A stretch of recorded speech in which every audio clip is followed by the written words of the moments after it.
AP రాజకీయాల్లో 2 రోజులుగా అనూహ్య నిర్ణయాలు జరుగుతున్నాయి. రాజ్యసభకు అభ్యర్థుల ఎంపిక, నాగబాబుకు మంత్రి పదవి లాంటి కీలక పరిణామాలు చోటు చేసుకుంటున్నాయి. ఇప్పుడు వంగవీటి రాధ హాట్ టాపిక్ గా మారారు. ఇంతకీ వంగవీటి రాధకు ఏ పదవి దక్కబోతోంది?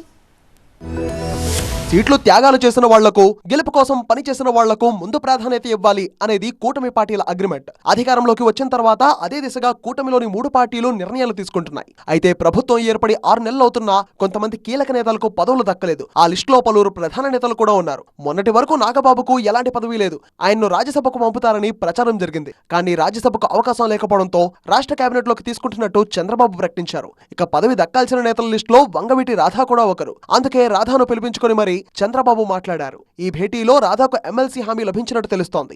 వాస్తవానికి వంగవీటి రాధకు ఎమ్మెల్సీ ఇస్తామని 2019 ఎన్నికలకు ముందే టీడీపీ హామీ ఇచ్చింది. అయితే ఆ ఎన్నికల్లో పార్టీ అధికారంలోకి రాకపోవడంతో పదవి దక్కలేదు. అయితే ఇప్పుడు ఆయనకు పదవి గ్యారంటీ అయినట్టు తెలుస్తోంది.